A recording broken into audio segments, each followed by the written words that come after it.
Assalamualaikum warahmatullahi wabarakatuh.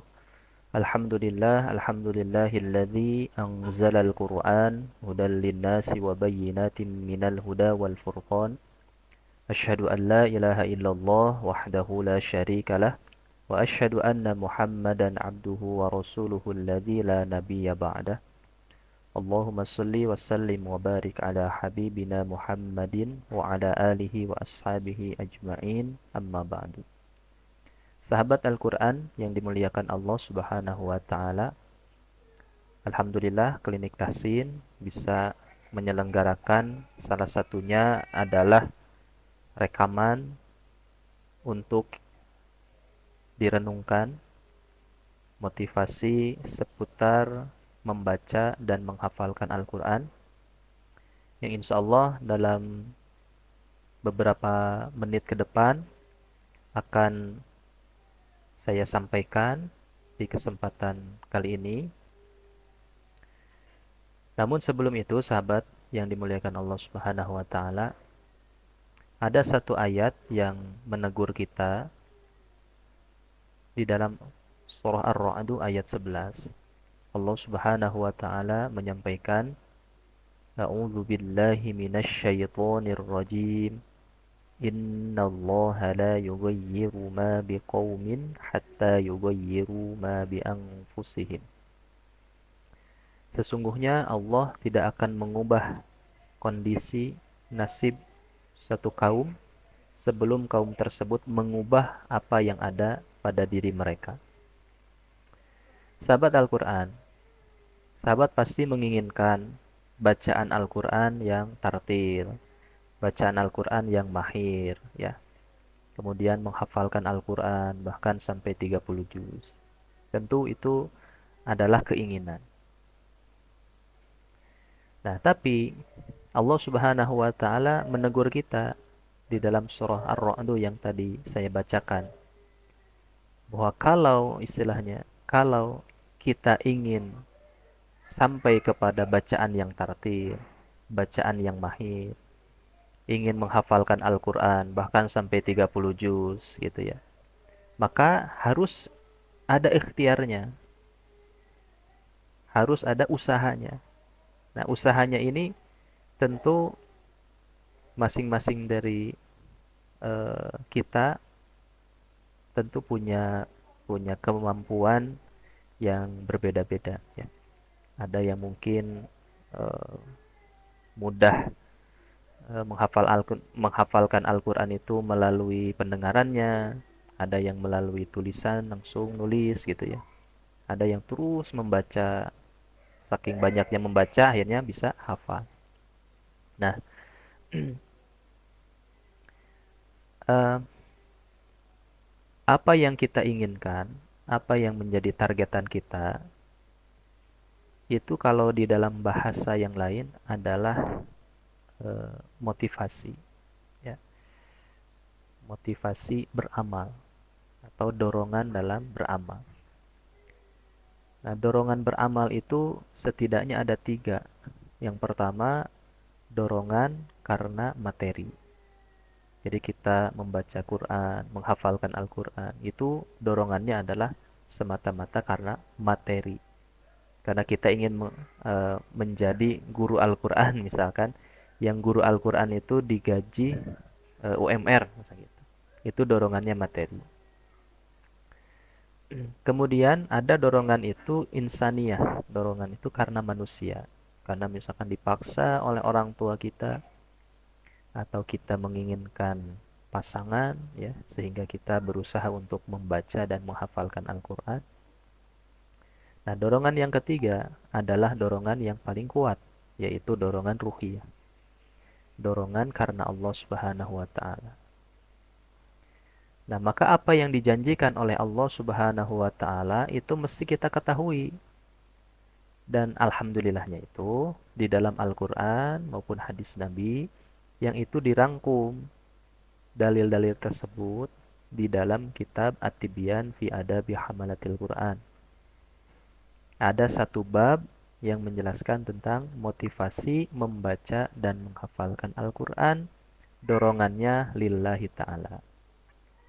Seperti itu, sahabat.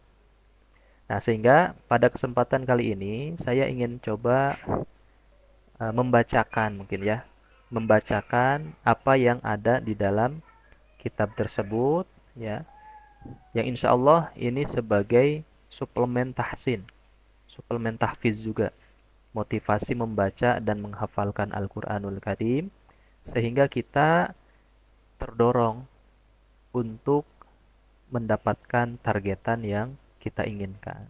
Begitu.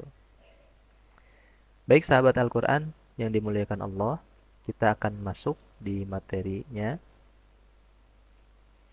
Nah, di sini ada sebuah dalil yang ada di dalam Al-Quranul Karim, surah Fatir ayat 29 sampai ayat 30. Allah Subhanahu wa taala menyampaikan, Innal ladzina yatluna kitaballahi wa aqamus salata wa anfaqu mimma razaqnahum sirran wa alaniyatan yarjuna tijaratan lan tabur liyuwaffiyahum ujurahum wa yazidahum min fadlih innahu ghafurun syakur.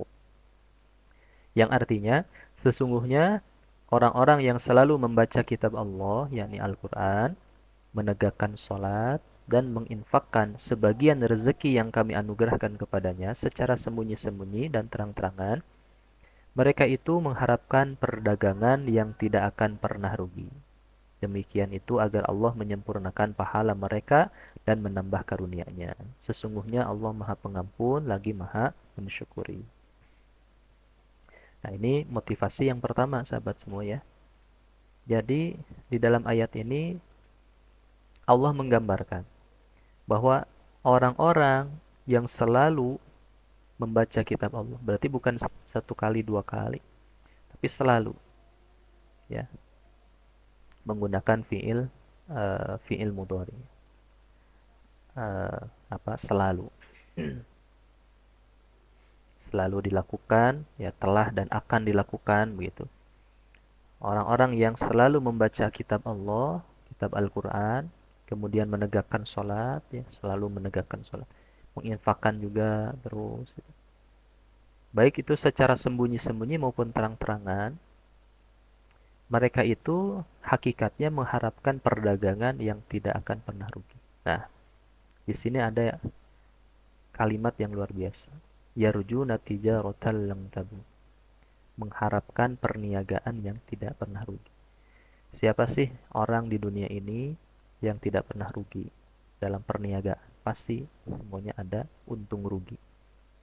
Tapi Allah sampaikan orang yang membaca Al-Quran, ya, salah satunya, itu dia tidak akan pernah rugi.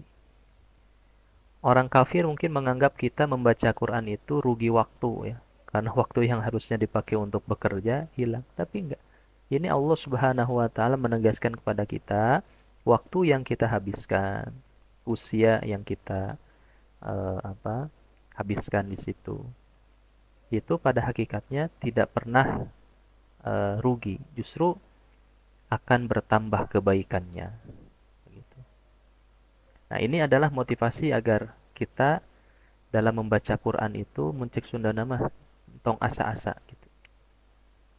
Jangan ragu untuk selalu membaca Al-Quranul Karim, karena disitulah nanti letak keajaibannya. Baik sahabat semua, kita lanjutkan, masih banyak dalilnya. Kemudian di dalam hadis Nabi Shallallahu Alaihi Wasallam, saya coba bacakan saja terjemahannya. Sebaik-baik di antara kalian adalah orang yang mempelajari dan mengajarkan Al-Quran. Nah, posisikan kita ketika kita sudah belajar Al-Quran, posisikanlah kita menjadi pengajar Al-Quran. Karena di situ dikatakan khairukum, sebaik-baik di antara kalian. Jadi kita ini predikatnya adalah orang yang terbaik di antara orang yang lain. Karena belajar dan mengajarkan Al-Quran. Ini dorongan teman-teman. Kemudian hadis Nabi Shallallahu Alaihi Wasallam yang lain. Orang yang pandai membaca Al-Quran akan bersama para malaikat yang mulia. Adapun orang yang membaca Al-Quran dengan terbata-bata dan susah payah akan mendapatkan 2 pahala. Oh. Jadi orang yang lancar, mahir ya, mahir itu akan bersama dengan malaikat yang mulia. Adapun orang yang terbata-bata ya, tetap dia akan mendapatkan 2 pahala. Sehingga relate dengan dalil yang tadi bahwa membaca Al-Quran itu tidak ada ruginya. Bahkan orang yang terbata-bata saja akan mendapatkan pahala dari Allah Subhanahu wa taala, pahala mengulang kembali, diulang lagi terus. Tidak ada ruginya. Berikutnya sahabat. Nah, ini perumpamaan ya. Ada 4 golongan. Perumpamaan seorang mukmin yang membaca Al-Quran itu seperti buah utrujah. Aromanya sedap dan rasanya lezat. Mungkin kalau kita mah duren gitu ya. Harum, kemudian enak, nikmat. Kemudian perumpamaan seorang mukmin yang tidak membaca Al-Quran seperti buah kurma. Tiada baunya tapi rasanya manis. Kemudian perumpamaan seorang munafik yang membaca Al-Quran seperti buah roihana. Aromanya sedap tetapi rasanya pahit. Nah, itu dianalogikan sajalah dengan buah-buah di Indonesia. Sedangkan perumpamaan seorang munafik yang tidak membaca Al-Quran seperti Hanzalah. Dia tidak berbau dan rasanya pahit. Ya, sudah mah tidak harum, kemudian rasanya juga pahit. Nah, kita tentu pengen yang nomor 1 ya. Perumpamaan yang pertama. Mukmin yang dia membaca Al-Quran seperti buah durian yang sedap, nikmat. Itu pasti ada kebaikan dalam kehidupannya. Berikutnya, sesungguhnya Allah meninggikan derajat sebagian kaum dengan Al-Quran dan merendahkan derajat kaum yang lain dengannya. Nah, ingat baik-baik, ketika Allah Subhanahu wa taala meninggikan derajat sebuah kaum, maka lihatlah ini ada Al-Quran. Jadi Al-Quran itu sanggup untuk meninggikan derajat sebuah kaum. Pun demikian sebaliknya, ketika kaum tersebut meninggalkan Al-Quran, maka Allah rendahkan derajat.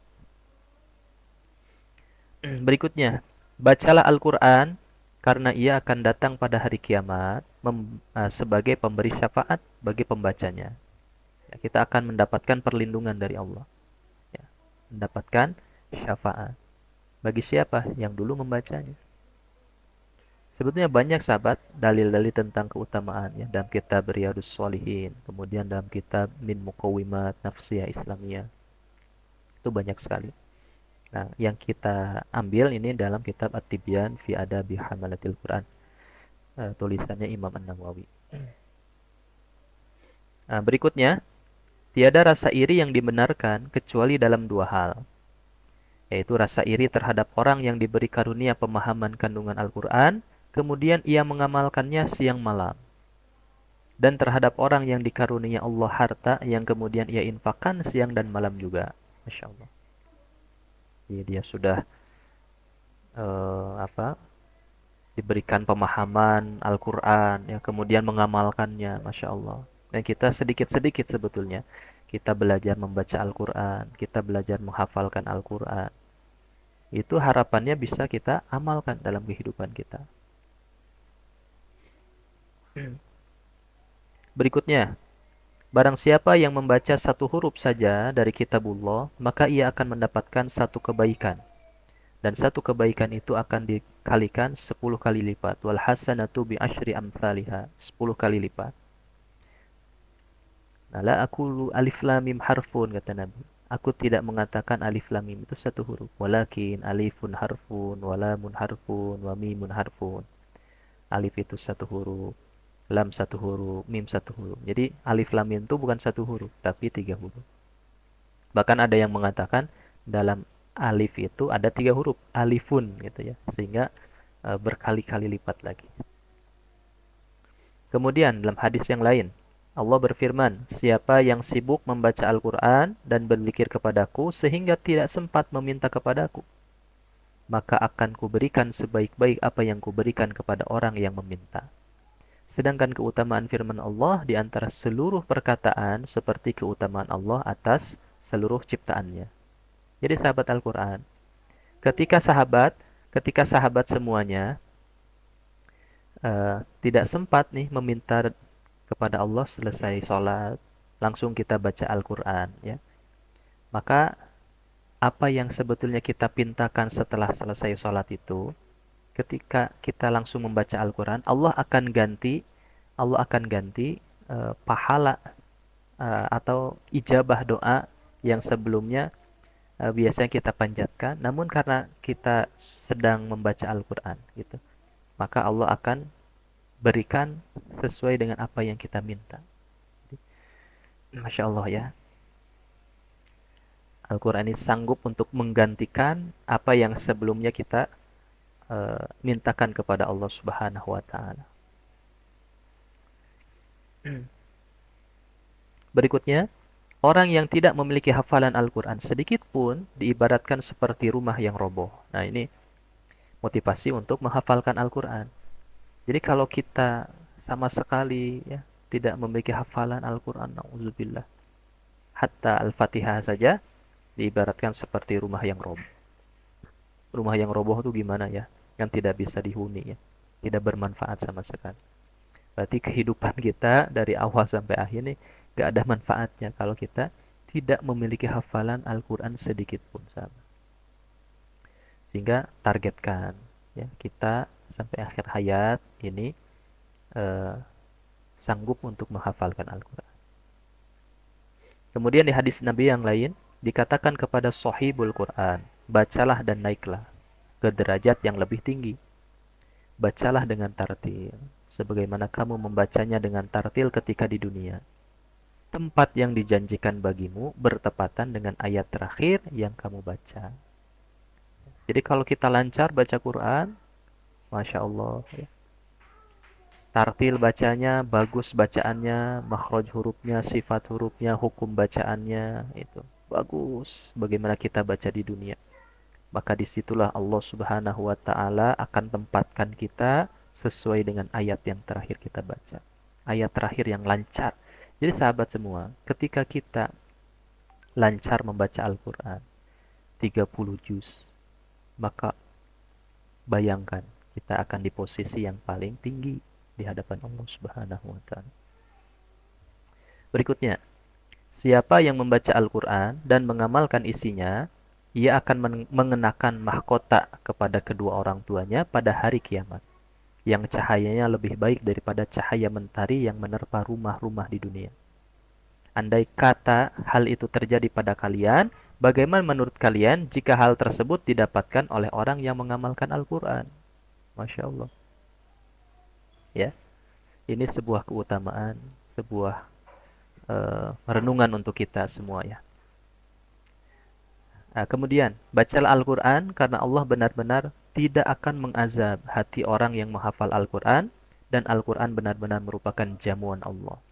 Maka barang siapa yang mendatanginya, ia akan aman. Fahuwa amin. Dia akan aman. Bergembiralah siapa saja yang sangat mencintai Al-Quran.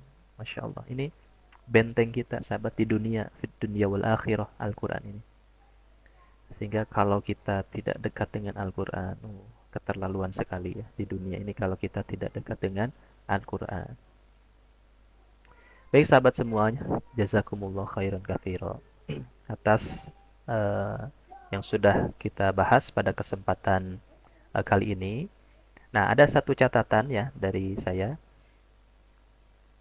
Di dalam pengkajian tentang surah Ar-Ra'd yang tadi awal kita bahas, sesungguhnya Allah tidak akan mengubah nasib suatu kaum sebelum kaum tersebut mengubah apa yang ada dalam diri mereka. Itu salah satu profesor di Indonesia atau Fahmi Amha dalam bukunya 30 jurus mengubah nasib. Beliau menyampaikan untuk mengubah kondisi kita yang tadinya tidak dekat dengan Al-Quran menjadi dekat dengan Al-Quran, maka kita harus mengubah pola kebiasaan hidup kita. Contoh sederhana gini ya, sahabat yang senang dengan musik, sahabat yang senang dengan lagu, itu mulai sedikit demi sedikit beralih kepada Al-Quran. Bukan tidak boleh ya, karena musik, kemudian lagu itu pada hakikatnya sesuatu yang mubah sebetulnya. Hanya saja, ketika itu dibenturkan dengan Al-Quran, maka kita pasti akan lebih memilih Al-Quran. Karena Al-Quran sudah ada jaminan di sini ya, dalil-dalilnya luar biasa. Nah, mulailah kita ubah konsumsi musik dengan konsumsi Al-Quran. Mulailah dengan tontonan yang menjelaskan tentang tafsir Al-Quran, menjelaskan tentang tadabbur Al-Quran. Insya Allah itu akan mendekatkan kita dengan Al-Quranul Karim. Ya. Kemudian intensitas waktu kita dengan Al-Quran. 24 jam yang kita habiskan selama satu hari. Masa sih untuk Al-Quran hanya 5 menit gitu ya. Harusnya dengan Al-Quran bisa lebih lebih banyak lagi. Nah sahabat semuanya, itu mudah-mudahan jadi motivasi untuk kita semua. Untuk saya pribadi, untuk kita semuanya. Agar kita lebih dekat lagi dengan Al-Quranul Karim. Semoga bermanfaat.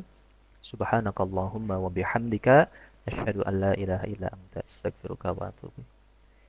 Insyaallah Klinik Tahsin akan berbagi materi-materi seputar Al-Qur'anul Karim sehingga kita bisa lebih dekat dengan Al-Qur'an insyaallah. Barakallahu li wa lakum. Assalamualaikum warahmatullahi taala wabarakatuh.